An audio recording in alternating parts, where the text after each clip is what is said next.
Welcome everyone to Politically High Tech with your host Elias. I'm gonna start off like this. I normally have a stupid, silly monologue that's not planned, just to come top of my head.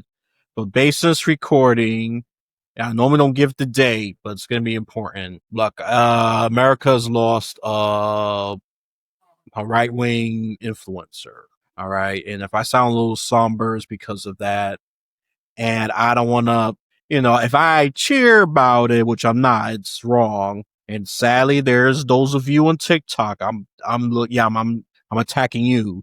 There's a few of you that are cheering. You got a problem, but don't worry. You mentally ill. If you got enough sense, if you got enough spirit pulling you in the right direction. Once you let that spirit pull you in the right direction, you could be saved. But some of you that were anti Charlie Kirk, you need to hear this. And anyone else really who got issues that needs healing. It's not always a physical pain. When we talk about pain, we normally mean physical pain. There's emotional pain some people are familiar with, and there is, I think, pain that is so deep that most people are just not aware of. Maybe we've forgotten our ways because a lot of these problems didn't exist in ancient times or earlier days, right? I mean, mental health problems continue to spike. I'm not going to say all over the world, but I've studied Western countries that have definitely spiked in Western countries for sure. And we need this message today.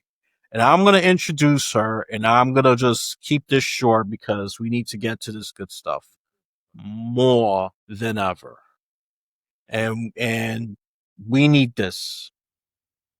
Countries are going through division, not just America, but, I talk about America, that's one I do the most study on. Other countries are going through such rough times. I love to joke normally, but I don't think it's right for this situation. I just think it's very inappropriate. With that said, we have someone who's going to give us insight about healing. This is needed more than ever. Yeah, 20 years ago, 50 years ago, yeah, for different reasons, but this is needed more than ever because we are heading in the dark path if we don't do anything to stop this. So let's welcome our intuitive healing coach. Now, author as well, by the way. She writes books too, so she could bring these metaphysics in a way that we could understand and grasp it. Let's welcome Ina Segal. And I always start with all my guests with this question. What do you want the audience, the viewers, and the listeners to know about you? Thank you, Alice. And just before I do say that, I think, killing somebody for having an opinion or having beliefs is a tragedy. It's an absolute tragedy, whichever side of politics you stand on. This is a human life. And there's just been too much of this going on lately. And for me, my work is always about bringing people back to themselves so that they can understand what's going on and actually do something about it, so that it's not expressed in this violent way on the outside based on whatever you believe, because we have, every single person on this planet has different beliefs. If you sit next to somebody, right, and you might agree with some things but disagree with so many other things. And, I just wanted to kind of say that for a moment, that, at the end of the day, the saying know thyself is probably the most important, because so much of what we get upset with other people actually comes back to how we really and truly feel about ourselves, or an opportunity, even if it's not about how we feel about ourselves, opportunity to reflect. And I guess for me, what I heard of Charlie Kirk, but it's not just about him, even though I'm a bit devastated about this, that it was about conversation, right? It was about having conversation. And everything that I teach people is about learning how to communicate, starting with yourself, and also becoming friends with your body so that you can assist your body to communicate with all the parts of you, because things go wrong and we actually become sick and ill when the nervous system stops communicating properly with all the different parts of the body. So it's like the messages are not actually connected. And, we are, our own being is a representative of what we see in the world. And what I teach and talk about is how every experience, everything that you have gone through, whether it's traumatic or really beautiful, actually impacts your health and impacts your body. And that the body contains wisdom, incredible wisdom around sharing with you how you can have a fulfilled life. But if you're constantly living outside of yourself and blaming and celebrating, like you said,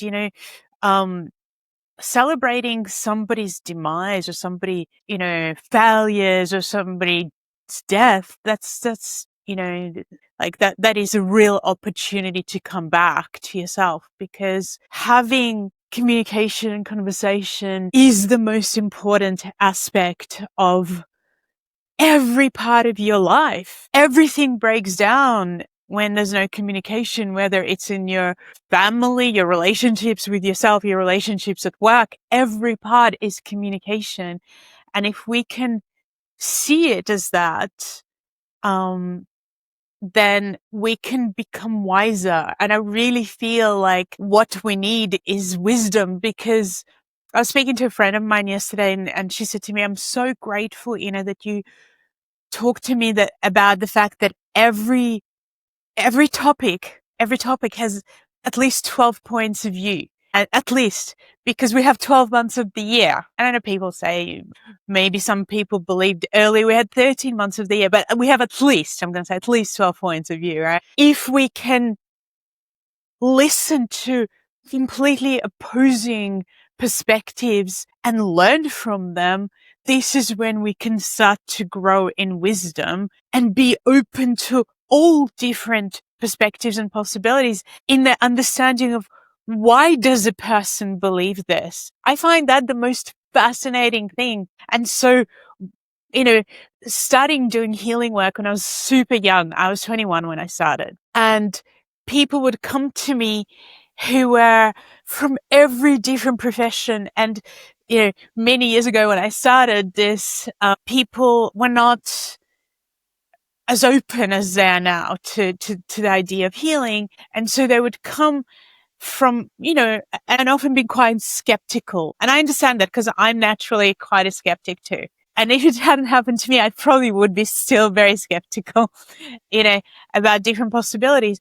But I had to really learn, how do I speak to a builder, let's say, about healing? And I would talk to him about, about bricks.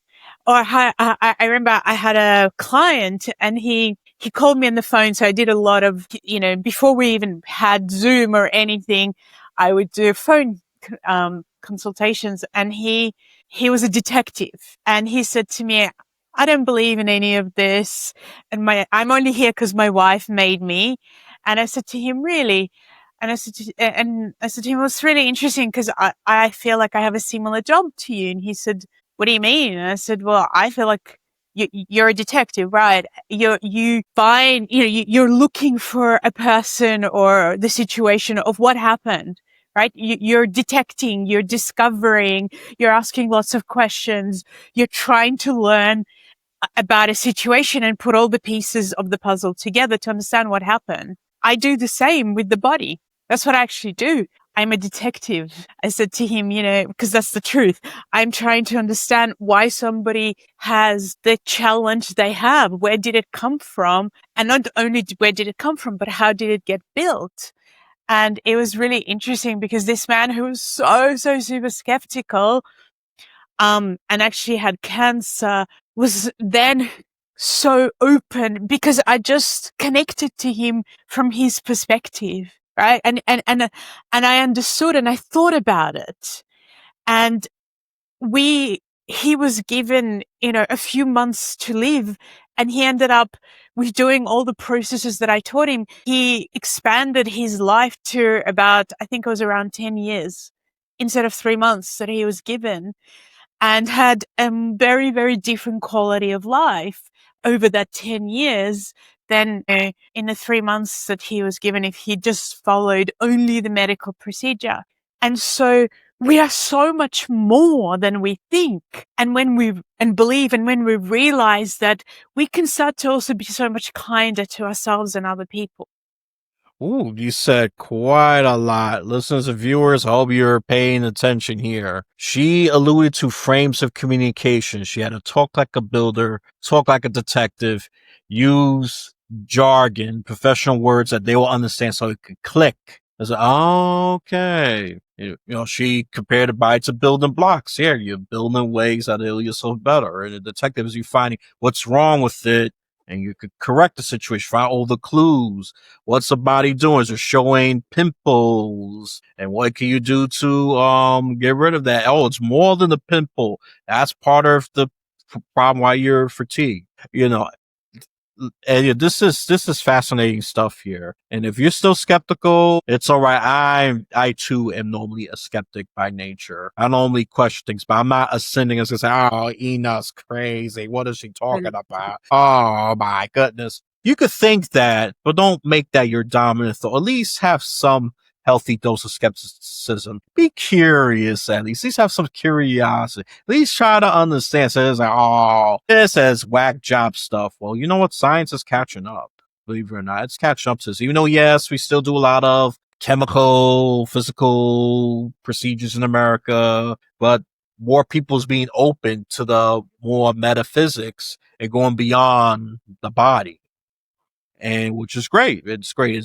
That part is a positive compared to before. Everything was just okay. Chop this filthy organ out, yank it out. That's it. Okay, you extend your life to a year at best. But with these teachers, I mean, we are more than our body, obviously, and I'm happy that science is catching up. Like I said to her before the recording, it's slow, better late than never. Science is catching up. All right. You think you were the smarter ones. It turns out the spiritual people were ahead of the curve. Let me just brag a little bit. Thank goodness I choose to be a spiritualist. Okay. This is coming from someone who used to be an agnostic teenager when I was depressed. So, oof, what a big change right there. You were the people not believe. Well, you was that. It's, oh yeah, yeah. You talk to me about God. I will try to mock it and do stuff with, do anything to get someone miserable, and their misery was my joy. I had to work on me and Or my were and you hurting inside, when you were right, saying those things? of course. But that little glee was only a few seconds, and then you're back Mm, to being miserable. No, you're yeah. right. The misery is still there, but for a second, I got that little kick, like little hee hee hee. But you're back to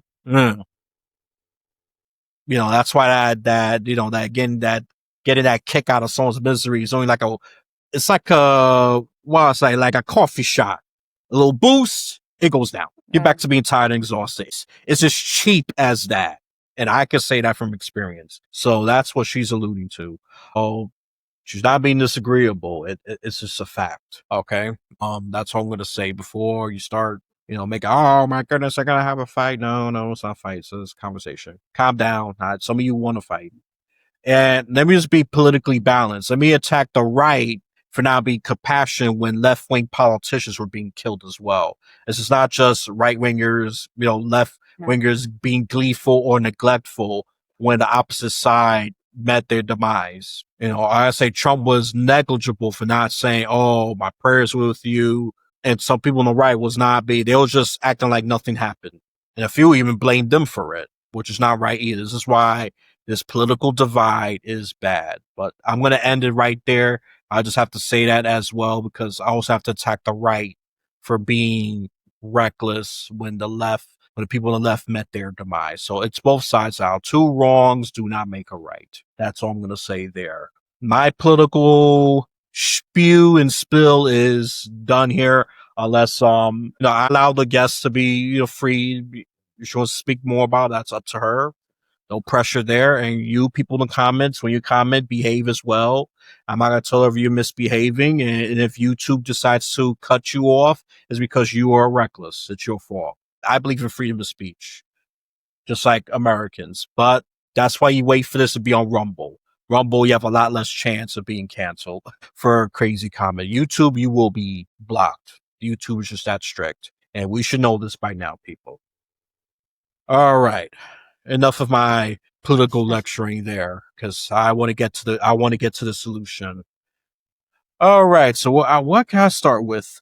So what's the language of this body? It seems to be secretive. It seems to be modern wisdom either erased it or just forgot about it. And how can we learn? Because it is communicating with us. It's just we either ignore it or we just don't understand it, or we just refuse. I'm going to tough it out, even though I know my arm is about to fall apart. Well, I think that, and first I want to say everyone should be a bit skeptical. I don't think you should just believe anybody. I think things need to make some logical sense as well. And what I do want to say is that what I found, and this is why I say wisdom, that every part of your body actually has logic and wisdom if we were to discover it. And a lot of it we actually know naturally. We say things like, this person's a pain in the neck, right? We say that it's in our language. And when you actually break that down and you look at that, you start to go, well, hold on, the throat, which is in front, right? So you've got the throat and the neck, is about communication. It's about us expressing something that makes us uniquely ourselves, that is connected to our thinking, connected to our experience of life, our perspective on life. So when we don't communicate, and many people don't based on so many reasons, which is what is then becomes stored in this part of the body. So if you were talking about being, when you were a teenager and struggling, well, a lot of teenagers struggle with communication, right? And not feeling understood, not feeling like somebody gets you. And when that happens early on in life, which happened from most people because our parents are, from a different generation, and most parents have not been taught how to be parents. My daughter says this to me at different times. She says, Mom, at times when I get upset, I just have to remind myself that this is your first time here being a parent with me, right? You haven't been a parent, before in a sense of this lifetime. And so you're learning with me. You're learning how to be a parent as I'm growing up, which I think is so wise and beautiful. And so, we have challenges because we were told to shut down. We were shut down, whether it was our parents, whether it was at school, whether it was, our siblings, our friends. As we were growing up, probably 99.999% of people were shut down. And so we have this aspect sitting within us. And then what happens is that, again, we say something and somebody disagrees. And rather than disagreeing in a way that, we're having a debate. This is why I think it's so sad with what happened, because it was about debating with different people, and I live in Australia, so I don't, I'm not on the right or the left or the center of politics. I just try and learn and understand what's happening.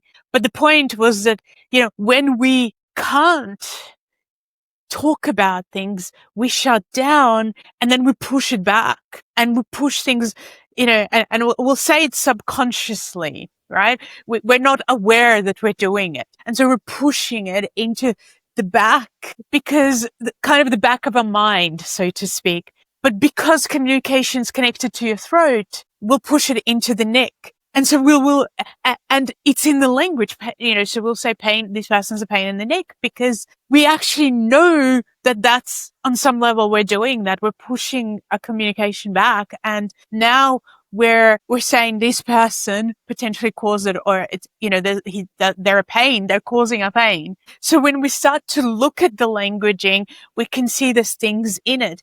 But if we break the body down in a logical way, I'm very, very logical. I hate things that are not logical, right? And even spirituality, I've studied it as a science.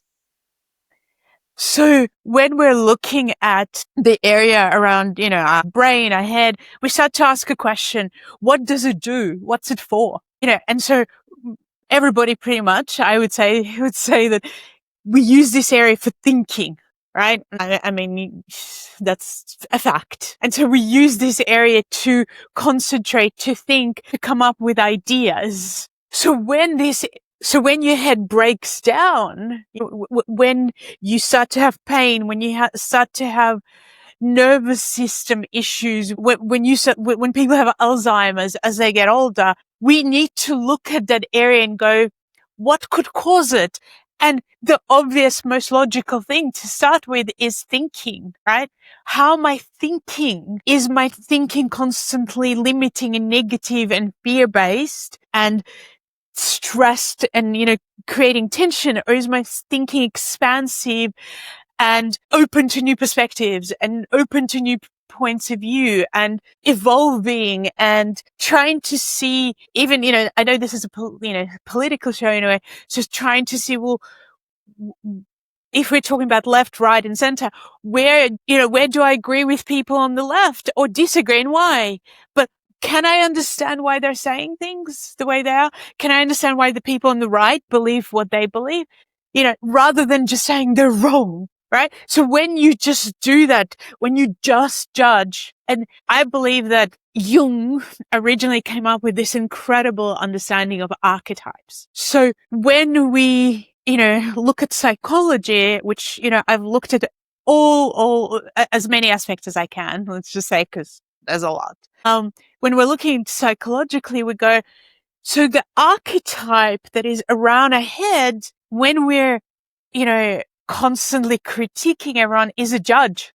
It's like there's literally a judge sitting there going, yep, I'm judging, you're wrong, I'm right. But the idea of us as a human spiritual being is to evolve and to be okay with each other, even if we have different perspectives, as opposed to killing each other because we have different perspectives, which is worse. Like, we kind of almost say it's an animalistic, but it's actually worse because animals don't act like this, like, humans do often. And so again, coming back to this understanding that we have headaches, for instance, if you look at headaches, it's often when you've had enough. It's too much. You're overwhelmed and the body goes, okay, explode. Can't think anymore. Can't deal with this. And people who have headaches a lot, it's because that happened many a time and your nervous system and your body has taught that to make you stop, because it's so wise to make you relax, to make you just stop doing everything. You have to have pain. And so when we start to see the logic and the wisdom of the body, it's not that, we don't go, oh, it's woo woo, because it's actually not. It's very obvious. Like, let's bring it to the heart, for instance. We all know that the heart is about intimacy. It's about relationships. And we also can see in the world that the top 5, diseases that kill people, are related to the heart. And so when we look at that, we start to go, okay, food, and everybody wants to bring it just to the physical, just food. Yet there's been so many studies in little towns where people are all loving and connected. And I mean, let's say majority, because, we're going to have all people, but supportive communities. So when they did experiments in supportive communities and people were given things to eat that are meant to be bad for the heart, like really fattening foods or pastas or carbs, all the things that people say, oh, this is bad. Hardly anybody had heart issues because people were loving to each other and connected. So these are scientific experiments. So when we just, and this is what is painful when science does this, when they only want to look at one side. Science is meant to actually look at all the different sides without objectively. But when there's an agenda, there's usually money involved, right? And so we need to research, we need to think, and we need to go, why are these people saying those things? Is this really true? And why are they saying that my body is not intelligent and cannot work with me if I understand it? Because I know, and I'm sure you had this experience. If I've broken up with somebody, my heart hurts. Like literally, it hurts. It's painful. I have anxiety, stress, and so on. But if I'm in a loving experience with someone, I feel it in my heart. I feel this expansion and nourishment, and I'm glowing. And so how can it not be connected? Do you know what I mean? It's like, it's illogical. And when you are logical, but open-minded and looking at things from different perspectives, life looks so different. And the body, the secret inside the body is not that secret. It's actually just wisdom and logic in us understanding it. So I think it's better to say it is forgotten, maybe. Yeah. Maybe that's a better word. Yeah, that I agree. You see, the whole slurs reframing right on the spot. You know, not because secret because we just don't know. I think intuitively we do know, but we go by this modern science box, if you will. No. Can I go outside the box? No. What? For some God? What? The spiritual stuff? No. Some of them, but those who are open to it, logic, connecting these dots, fusing the disciplines together, which really a smart person would do. Let's just be honest. They'll come up with a more holistic, precise solution. So they're just, okay, chemo treatment, cut this part off. You're done. I'm not a surgeon. I'm not a medical expert. So don't come to me for medical advice. I'm just telling you what happens. Okay. I'm just going to say that right off the bat because I don't want anyone coming to any inappropriate person for medical advice. You still go to your doctor. They are useful. At the same time, you got to be your own advocate for your body and communicate with it. That's what I'm saying. The doctor's part of the equation. Don't just throw them out. No. Don't be crazy. Just have a part of the equation. Don't just throw them out. Some people Or do that. if I can add, Yeah, maybe go ahead. find a doctor who's open-minded and who is open to not just putting medication into your body if you don't need it, but actually looking at alternatives. And, you know, what I do want to say, what was amazing for me when I actually did write my book, you know, The Secret Language of the Body, which is, you know, and I use the word secret so that people would be curious to find out.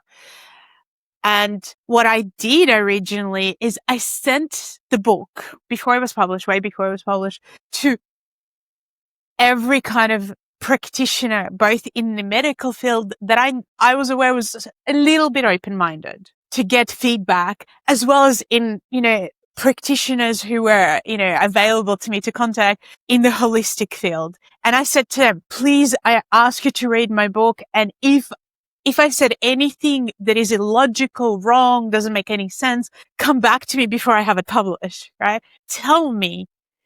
And the amount of incredible, I would cry, right? Incredible, testimonials and sharings that doctors sent to me. It was like doctors the most, because I was like, you know, I actually want to open this conversation and open the door.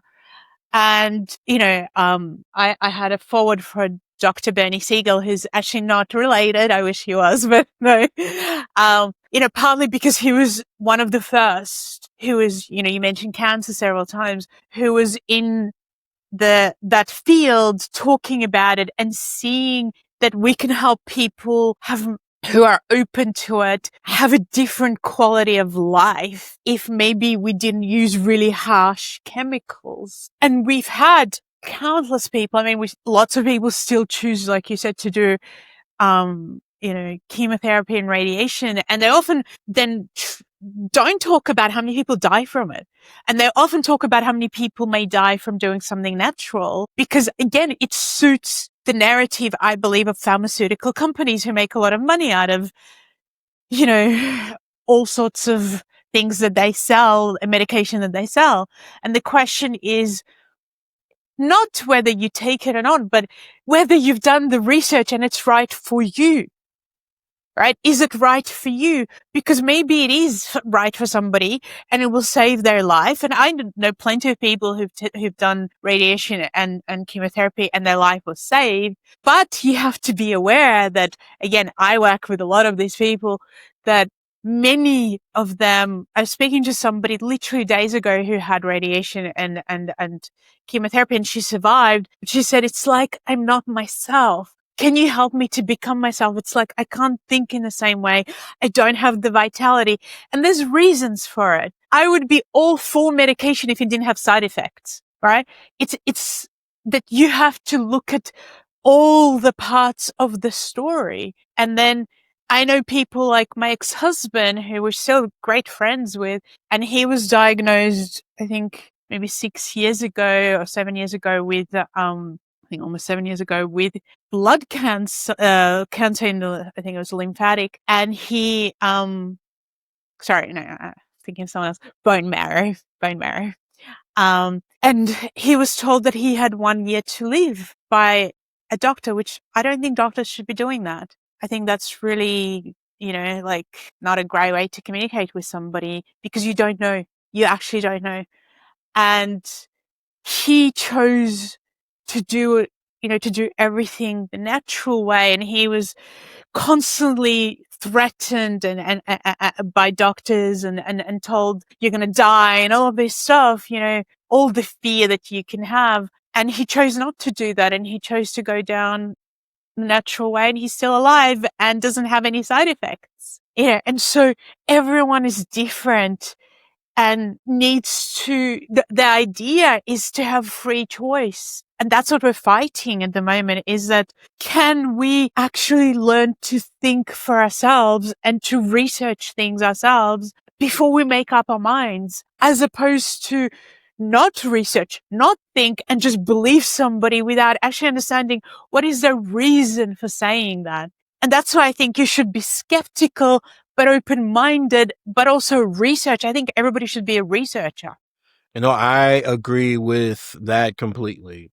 If you're going to be skeptical, at least do your research, find options out there. And I've said this before, if your first doctor's bad, get a second one or a third one who understands you or who is, I would say, two ways. Either they meet you halfway, I'll say that's more like the moderate, or they will somehow support whatever you're doing for yourself while they take medication. I mean, eventually, those who are natural, they're going to go all natural. Some people do small changes. I mean, some just do leaps. It's, I don't want to take this pill because it might make me moody. It might make me have suicidal thoughts. Some of that has been side effects. This is not me making this stuff up. Look and read the back. Stop reading the front. Read the back. Listen to commercials when they say those side effects real fast. You're gonna have they list a lot of bad side effects really quickly. Okay, and I agree. And big pharma is real powerful in America, so they're doing that as Everywhere. well. Yeah, they're everywhere. Yeah, I think, yeah. My apologies if America did damage to your people, especially through big pharma, because that's the one that, man, yeah, especially during the COVID thing, which I'm not gonna get to a Yeah. lot. It showed how much power they got. Yeah, I mean, nothing shows it like the COVID-19 Yeah. pandemic. Not a conspiracy theorist, but look at their contracts. You could sue the government, not them that made the drug. Okay, a lot of world governments had to sign that up. That's all I'm going to say. That's just one clear example about how powerful big pharma is globally. Okay, all right, and I'm not going to get into it because we want to focus on the healing. We want to focus on the good stuff. We want to focus on Yeah. that. But I'm just giving you why you should at least think about alternatives. Be skeptical with an open mind. Don't be a cynic, closed-minded person. Oh, no matter, I'm gonna die anyways. Yeah, of course you're gonna die. You're not trying. You gave up on life. You checked out. It's gonna take a miracle, as I've seen it happen to people that was once suicidal, and of course, sadly, there's those that end their life, which is again another tragedy. Uh I think you touched on this a little bit, but I'm gonna ask this a little more direct. I mean, we already know the illness in a physical level, right? Very simple. Got a headache, you feel like your head is in pain. But what don't the people talk about? And I mean, I think you already touched it. So you already said agendas. They pay money for doctors just to skew their communication and information a certain way. I mean, is it also emotional and spiritual as well with these illnesses? Well, absolutely. I think, I mean, there's so much to it. So a lot of people talk about, for instance, that when somebody passes over, they've done these experiments that the body weighs less, right? Even if it's like I don't know, we're talking grams, but still. So what happens? What happens there is a good question. And then we've got, for me, when I've seen somebody who's passed, what was really fascinating, and I'll come back to what the medical system doesn't teach, is that the shape of the body actually, it's almost like the body goes from being, this shape to becoming a bag. Like everything just falls, and it's like we don't have a shape anymore. And so people who've studied more kind of spirituality, let's say, and had, for me, for instance, I had an experience of healing myself when I was younger. So I went from being having debilitating back pain, digestive issues, crisis all over my skin, to anxiety, to discovering that this language in my body exists, and that it's not like it's talking to you the way that you and I speak, right? It's speaking to you through sensations, through pains, through stuckness, through feelings, through just not being, like, going through intuition, through not being right inside yourself, through blockages, through how you can't think, through lack of energy, through all sorts of, hot and cold sensations, and obviously pain. Um, when we start to look at it, and this was what I did, I started asking questions. I started going within without necessarily knowing how to do it first, but realizing that I was going to see so many practitioners, and it was just, I was circling around because of my belief that they would know the answer. They would tell me the answer. And what I realized, the way I got my answers was through recalling events, memories, and seeing where my perspective was and how it was actually stuck and hurting me, and changing that perspective as the beginning of this experience, and acknowledging it and going, oh my God, that's where I was stuck. And I also realized that a lot of the things that my family and my grandparents in particular, who had been through the war and saw so much destruction and death and just, horrific experiences, they didn't talk about it again. So communication, again, they shut it down. And I was a sponge for, just because many of us are, especially as children, we want to fix whatever's going on in our environment, and we don't know how to. Energetically, we are energetic beings. We feel energy wherever we go. We go, oh, good energy here. Oh, this feels really bad. Right. And so we try, and we often take responsibility without knowing, as children, for our family, because we want to fix it. Because that's our survival is based on, at young age, that our parents are okay and looking after us. And so I started learning about, this turning things around by understanding our stories.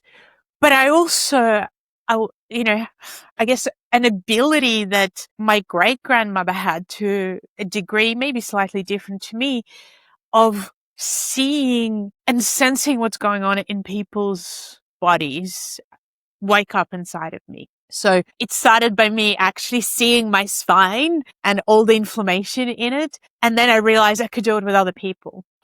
Which is how I ended up writing my book, which I have here as well, with The Secret Language of Your Body, was by connecting to people and figuring this stuff out that I'm talking about the wisdom of the body, and how logical it was as well. And one of the things I realized is we have these subtle bodies that medicine doesn't seem to talk about.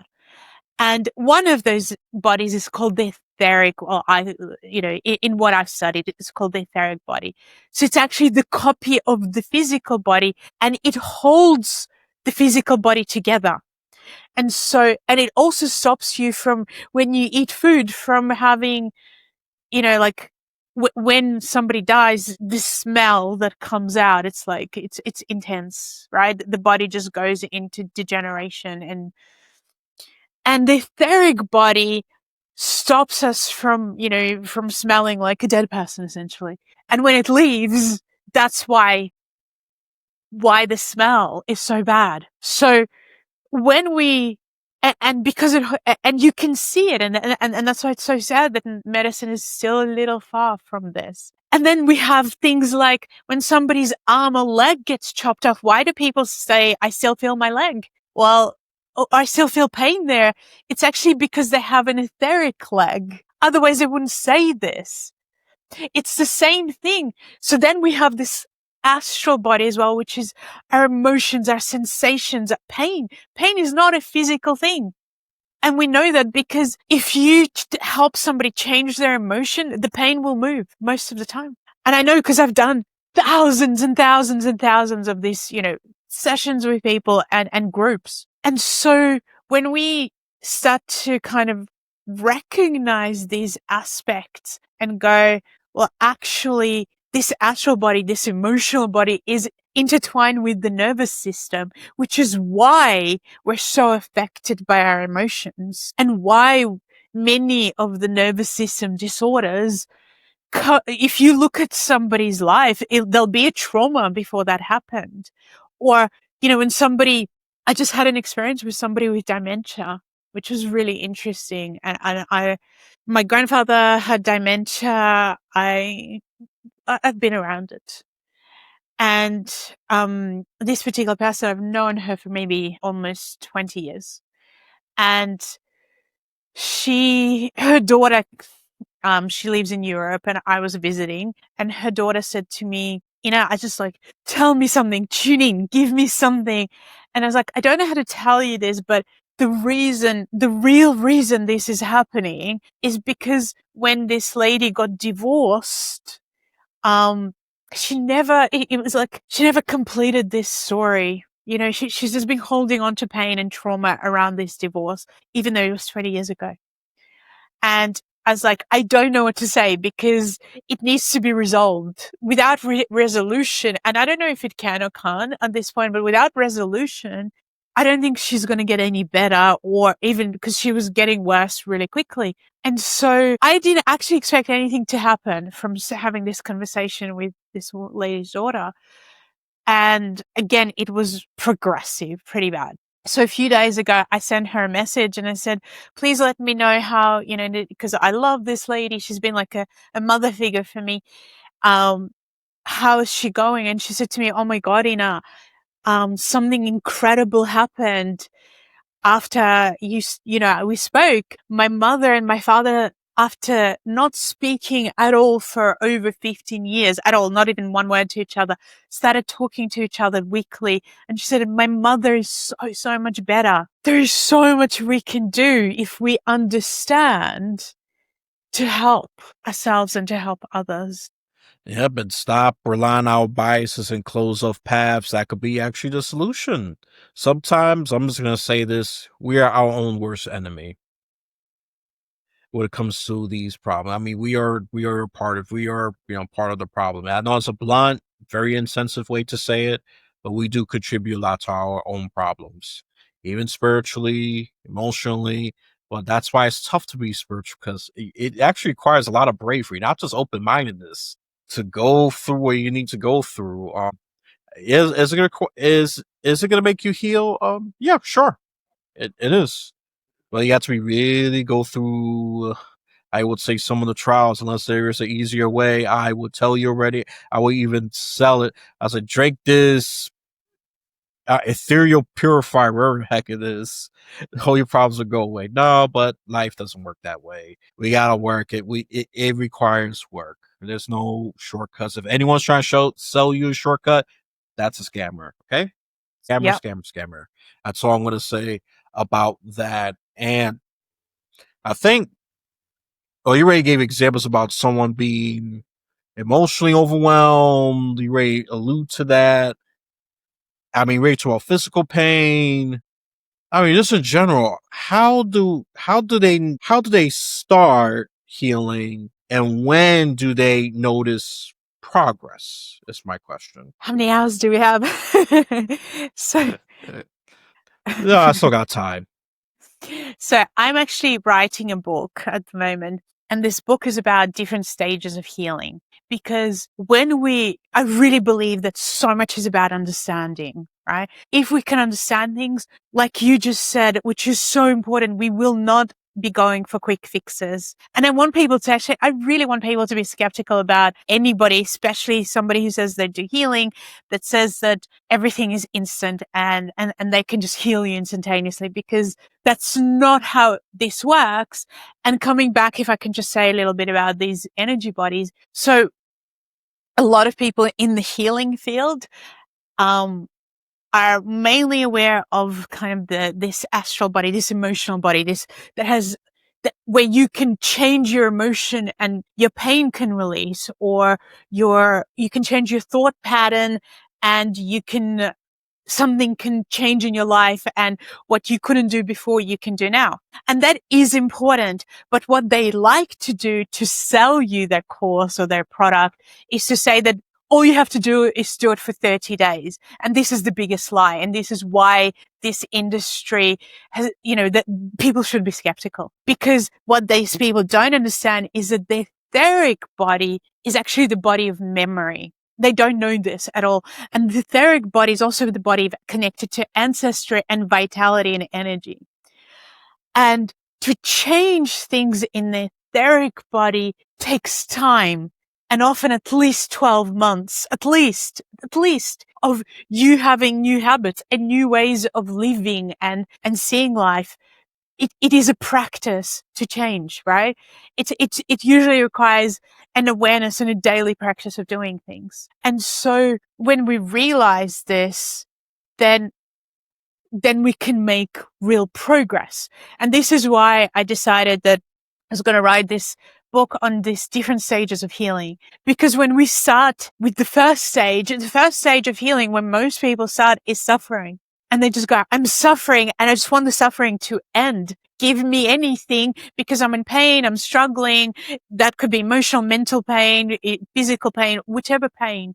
Loss is one of the most horrific pains, because you just feel so helpless. You feel like there's nothing you can do. And you feel like, and I know because I've had a child, a baby that died. So like this loss where you don't know what to do.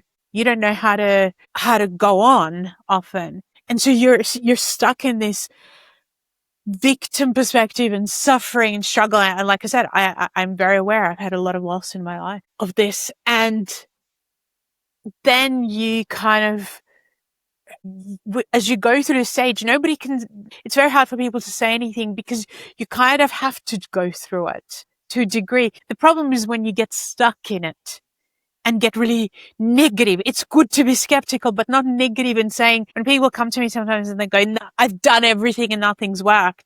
And I'll say, okay, what have you done? And they'll tell me, and I'll be thinking to myself, so you actually haven't done anything that requires work, right? That requires effort. You've done everything that is not what you are meant to do to move out of this situation.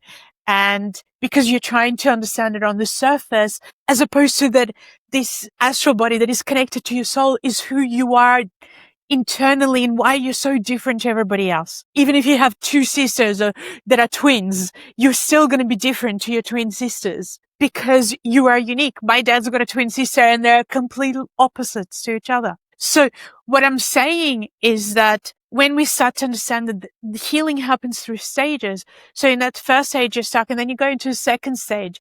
And the second stage, you often do want this magic, like you want somebody to just take it away, magical cure. And often as you're going through that stage, it will get to a place where you go, well, actually, so-called magical cure has a side effect to it. And maybe it's not so magical. And maybe you start to go, maybe there's an opportunity for me to be teachable and to go, there's more to it. I don't have to, and I need to get to know the person, whether it is a doctor, like you said. I go to a doctor sometimes just because I want to get a blood test or something, and she'll go, what do you think about this, Ina? Oh, she said, the last time I saw her, she said, I signed up to one of your courses, so you'll see me there. And she's like, I was looking at your book and it said this. So I go to doctors who are open-minded. And the first time I came there, I didn't know she even knew anything about my book or what I do. And she was like, hey, I have your book here and your cards and, let's talk about this. So there are definitely open-minded doctors. And again, so these stages are about us understanding and not rushing and honoring ourselves and going, like your question, how do we know that we're healing? Because we're moving through these stages. So the second stage is like, maybe there's more, maybe I can be teachable. And then we go to the third stage and we go, even though I didn't make myself sick by going, okay, I'm going to make my liver sick or I'm going to make my spleen not work.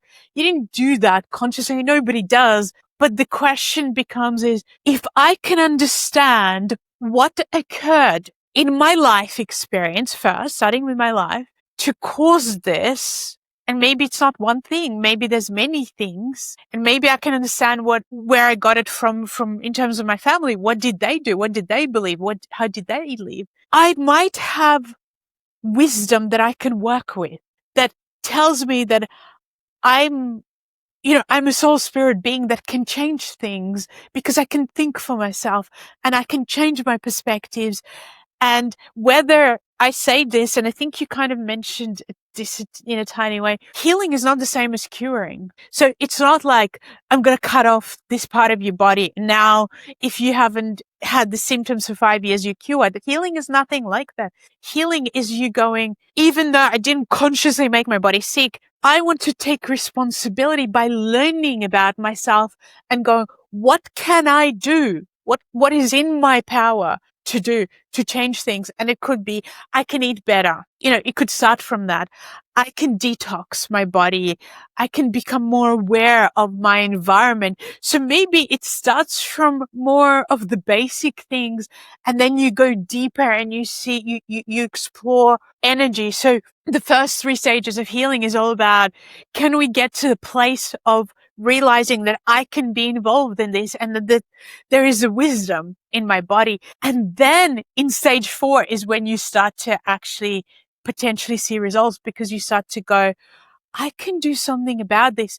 Who can I learn from? And ideally, they're not giving me a one process fits all, because that's medical system in some ways. One drug for everybody, whatever your life story is, when it comes to a particular condition or variations similar, pretty much the same thing, with different companies. Here, we're trying to connect the pieces of your story and going, what caused this part of your body that is holding particular wisdom and emotions to break down? And here is where we start to become more specific. And we don't just say, I have anger. We say, hold on a sec. Where does this anger come from? Oh, I feel like I have my anger's in my liver. And this is actually, the liver is connected to an energy center. And this energy center is all about how I felt when I was a teenager.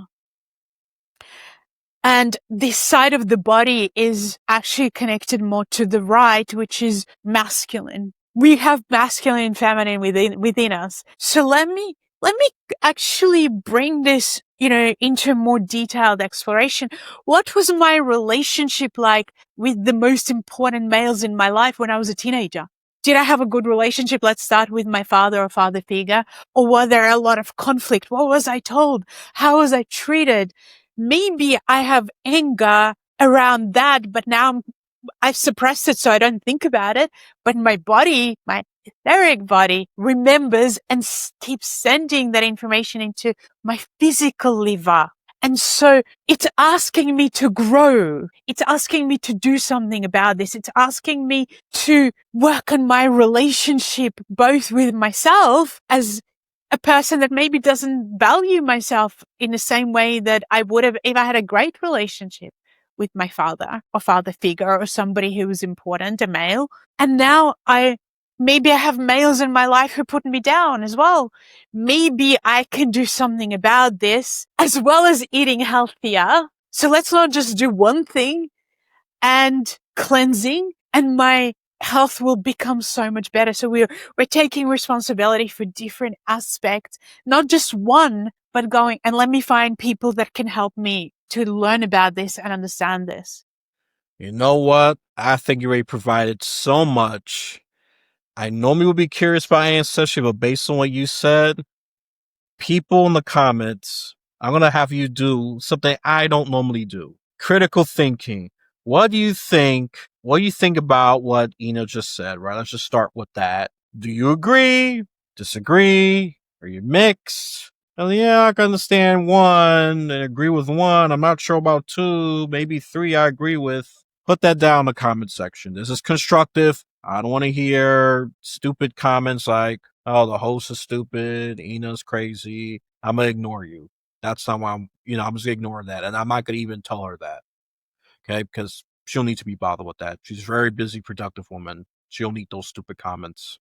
I know she can ignore it. I know she's tough. That's not the point. It's about respecting time. I will deal with that because this is my show. I have to deal with it, unfortunately. And I've skimmed through some of the comments. All right. It's not going to hurt me. All right. But you did mention so much. The ethereal body, this invisible body that carries the memories. And I love that example. You said, oh, chop the leg off. But yeah, I still feel like I got my leg. I feel like I got my leg, but it's off. Can I just add one thing Sure. to it? Because I forgot and I really wanted to say this. Sure. So when people get organ transplants, again, so we need to see this because we'll come back if you can hold that thought with the etheric body, but come back to the astral, which is our emotions and who we were. And this is known. So when people get organ transplants, they often change, their personality changes. This is actually, go research this. Their personality often changes. And when you trace it back for the science that has done this, like scientists who have looked into this, they will find that all of a sudden this person's likes and dislikes change. That they like rice or they like something that they've never liked before. They want to go to visit a place that person who died, who gave them the organ, or sometimes they haven't died, they're alive, who gave them, maybe it's a kidney or something, that's what they loved. How do we explain this? We cannot explain it unless we start to actually look at it and understand what does the astral body do based on people. And it's just not myself. Like, I've learned this from studying people that came before me who had way more understanding than I had when I learned it, or still probably do.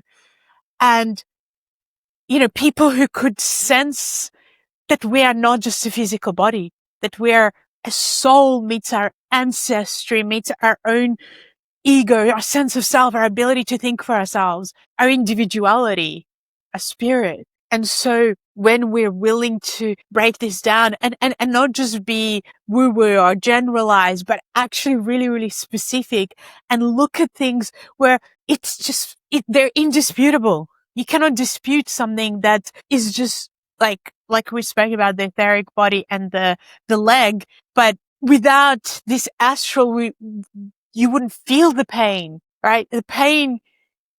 And this is why, the last thing I'm going to say about this, and I can talk about this for weeks, months, probably years. When you fall asleep, let's say you have a lot of pain, right? But you fall asleep and you go into a deep sleep, you don't experience pain. And the reason you don't experience pain is because, and you are not even conscious, because this astral body gives you consciousness. And so most people have woken up sometimes with a thud where they're like, oh, and this is because when we go to sleep, this astral body actually goes out and it goes into a spiritual world to recover, because we are a spiritual being. And when it comes back, and that's why you don't have consciousness. And when it comes back, it brings consciousness back. And that's why we don't have pain when we're in deep sleep, because that's the body connected to pain and pleasure and all sensations. You heard it. You heard it here, folks. And you're not the first person that said that. Out of someone who have studied ghosts in depth, said the same thing. Even with, I'm just going to mention, shout out to Tina Irwin. Great guest, by the way. So when you drink alcoholic beverages, different spirits take over. Why this person acting weird and crazy? I think that's the third. That's the spirits mingling, messing around. Why do you think the person moves all kind of funny? And I mean, that's one example. Or they get very aggressive, or they get so silly and giggly. There's different examples of this. Yeah. Right. I mean, I gotta give her a shout out because she's and I believe that. And I'm just gonna say is I used to be an alcoholic and I was a different person when I drank. I had two modes. I was either real angry, real scary, or I was super comedic. I was so funny and silly, I make a fool out of myself. So to spiritualist people, you understand this, but the skeptics, do research to either debunk or confirm this. Depending what camp you are, doesn't matter. Do your research. Look, and both of these people, I'm going to say in common, they came from a logical, scientific perspective, mixing this together. Okay. I mean, thank goodness I decided to be a spiritualist because it's just been so enlightening. I doubt I would have done this podcast. I'm telling you this much. It gave me this little inspirational. Thank you for guests like Ina, obviously, and others. This is about Ina now. Tina, you already got your shout out. Goodbye now.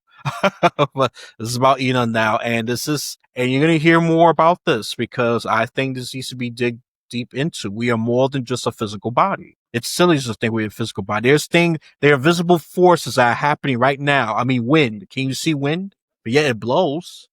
It affects the temperature. Wi-Fi. Wi-Fi is mostly invisible. The reception, all that. Do you need to see it to believe it? It's closed-minded, just to say it. It's foolish. So be skeptically open-minded. I'm going to just keep repeating that. And you know what? Sure, you talk about organ transplant, ancestry, use your imagination how their trauma has led to you. So I'm just going to say do some scientific studies because there's science now proving that whatever mommy, daddy's trauma, unresolved trauma is transferred to the kid. Scientifically, there's proof of that now. Look into it. Do some Google research. That's my own call to action. Not just to see if Ina's right.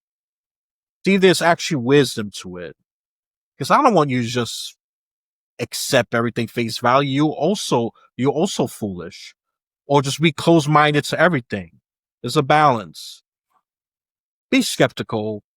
Be open minded. Question things little by little. Okay, this doesn't make sense. This part makes sense. Okay, that's all I'm suggesting. And you know what? Let's do some shameless plug. She already alluded to her book, The Secret. I'm pretty sure I'm going to butcher the title. The Secret Secret Language of the language Body. of your body. Look at that nice, beautiful. I think it looks like an orangey yellow cover, and it looks like that's a medical symbol. Ooh, a little Yeah. provocative right there. It's purple and blue, by the way. And I'm gonna put the link to that book in the description, and of course, her website. And let me see if we got social medias before I start blabbering. Yeah, she has a Facebook and an Instagram. All those links is going to be in the description. Any other plugin you want to put? What I really encourage people to do is if you're curious, then actually go to my website, which is innersegal.com, and explore. But in particular, go to the master classes that I'm teaching. And if you want to, if you're at the beginning of this journey, then go to innersegal.com/secret. And this is where I give you a lot of logical understandings, but also some processes that you can work with. And if you're a little bit further on, just go to innersegal/masterclass and you'll go on a little more of a deeper dive into what healing is all about. And guess what? Some of it is free too. Oh, it is free. It is, those are free. So I don't want to hear, I don't want to see the comments. I don't have the money. I don't want to see that at all. You're just either messing with me or the kook is called trolling or you just don't want to do it. Okay. Time, maybe. But if you really want to put importance into restoring yourself, you will make the time for it. Because people make time for things that are important to them, even with chaotic, busy schedules. CEOs do it. Very successful people do it. You can do it too. You just got to prioritize. And Is if I just watching add, cat memes. Oh, yeah, she's very excited. Watching cat memes is good, but if you want to focus on healing, put more time to healing than watching cat memes. Go right ahead. sorry for interrupting. Um, I think what's really interesting with time, because I just think it's so important that you said this, that the way that I've seen it work is that when you don't give yourself time, especially for your health, especially for your knowing yourself, and healing is about health meets knowing yourself, then what it ends up happening is that you end up having time because your body ends up breaking down because you didn't give it the time before it broke down. And then you have time because you cannot, I have seen so many people end up with, all sorts of health issues and, or issues that are challenging them, that when they cannot leave their bed because that now they're sick or and now they have time. But what I encourage people to do is do not wait until you're in the hospital or you're really sick, where you will have time to actually look after yourself. It's literally the worst way. Prevent the sickness, prevent the, potential injury, potential challenge by getting to know yourself. And that's what we're actually saying at the end of the day. Healing is so much about me knowing who I am and then working with that. That's very, very wise. And for those of you who are in a hospital or dealing with injuries, take it as a lesson. Turn it to a lesson. I know it's painful. I know it's difficult. Turn it to a lesson.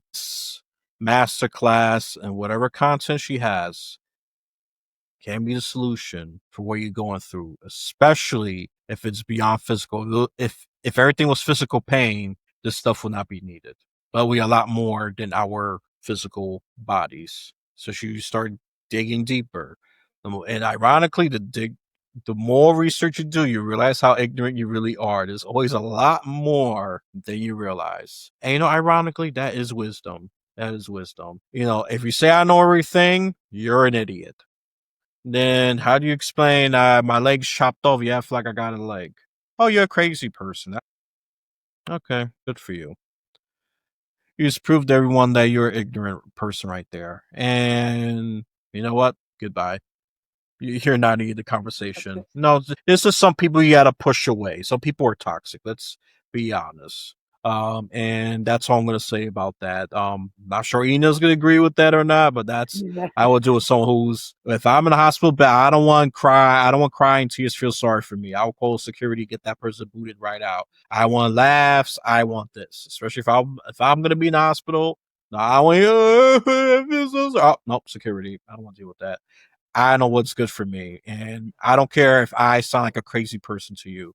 They say, oh, this host is crazy. Well, you know what? I think you're crazier because you want to absorb every bad thing. And a lot of people just don't know. But I made it clear to them before, so I don't feel bad. I've warned them before. If I'm in the hospital, if we're doing tears, no, no, no, no. I could do that with me and the higher power. Thank you very much. I don't need all you crazy people that are, some of you are disingenuous. Okay? I don't need that. So get out, get out, get out. And then those who are good, you stay. That's it. I want good vibes. Good vibes. Come on, youngins. You can understand that, okay? And then, of course, the more traditional people, I already explained that to you. You don't need that. You're pretty wise. All right, that's what I'm gonna say. Now, she said a lot. I'll normally dig deeper, but she already said more than enough. And just one brave question I got. Do you want anything Okay. else you want to add before I wrap this up? I think the biggest thing is that when we come back to ourselves, we have power. We have an ability to make changes. We have an ability to look at things from different perspectives and understand things and explore. And for some people, you might go really deep in your explorations and look at, as you said, ancestry and trauma and what have my parents or grandparents or great grandparents gone through that is affecting me. And for some people, that's too much. And the idea is to just start with a little bit of self-reflection, and maybe you start with the idea of maybe I could go away and look at my diet, or maybe I can look at how stress affects me. I mean, that is not a new concept by any stretch of imagination. I know most people are in the medical profession have some awareness of this now, of how stress affects us. So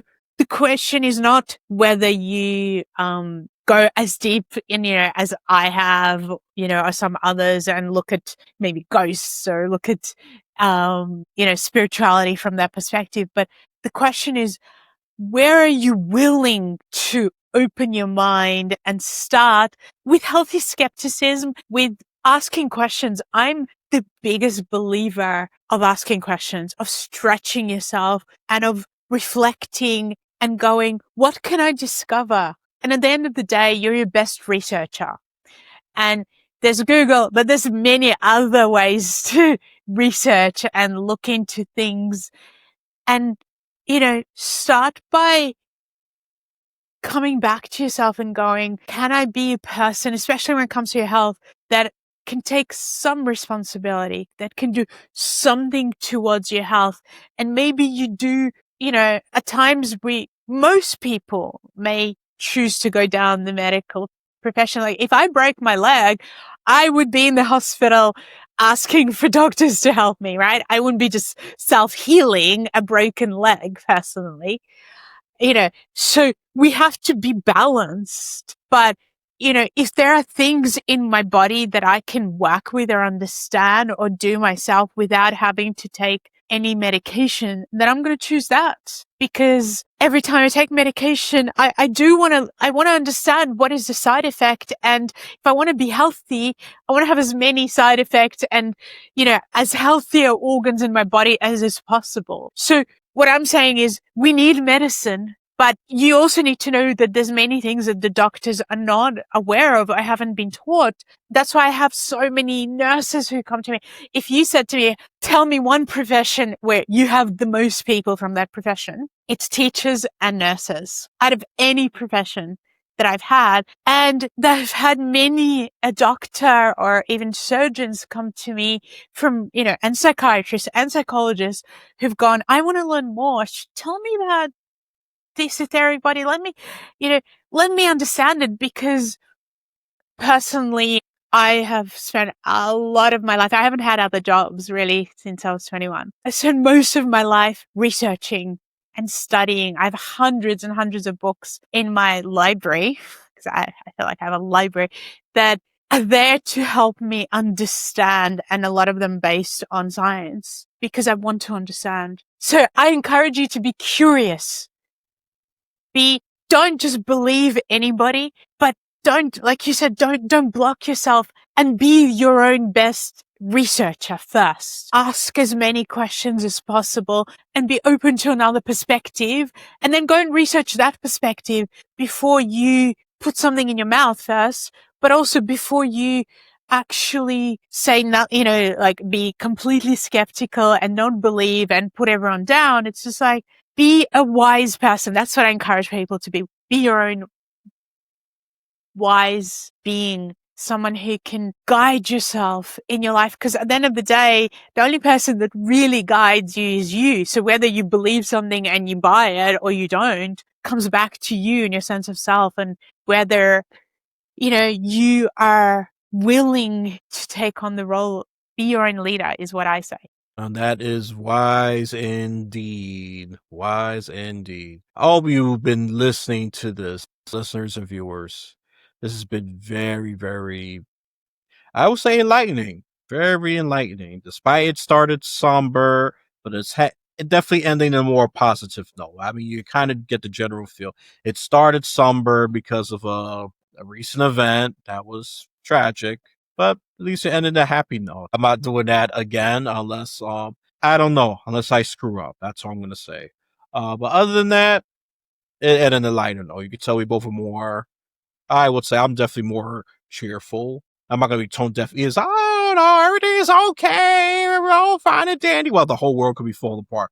I'm not asking for that. You know, that's just mental illness. That's just craziness right there. I'm never gonna ask for that. Okay, I'm from New York. Okay, if you act like that, we already think you're crazy. Okay, that's American New York thing right there. But anyways, let me wrap this up with my plugin. So, like, comment, subscribe, share this with someone who believe could gain immense value from this.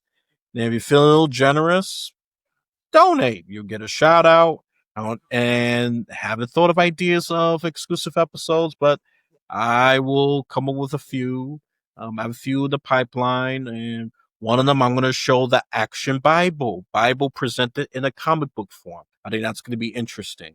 I think, especially if you want more young men getting to church, I think that's a good way to present it instead of just just some old dusty book with a bunch of old words that people don't understand. Let's just be honest. Pictures help. Okay? Not saying men are dumb, but you just got to present a certain way. It's going to gravitate towards some of them. I think presentation and style of information matters. That's all I'm saying. Give a review, give an honest review, give it 5-star if it's awesome and what made the episode awesome. And if it's a 4-star, say it was good, but I will say this part needs a little more work. That'll be example for an honest review. Okay. If you do it on Spotify, I will ignore you. I don't care for you. Okay. I'm just gonna say it like that. You don't follow instructions. I cannot feel bad for you. And the final part, join Pot Match. Okay, it gets tiring going through email threads with guests. I gotta put this up. With Pot Match, just a few clicks. Click on the message. Click on the guest profile. I get a lot of things from the guests right there. And if they change it, it could be updated in real time instead of just going through our email. Dig deeper again. Oh, I'm sorry. I gave the wrong one pager. I gotta dig again. No, that creates mess. Join Podmatch, okay? And I'll give you the link below, the unique link. So, my listeners and viewers, once you complete this journey, you have a blessed day, afternoon, or night.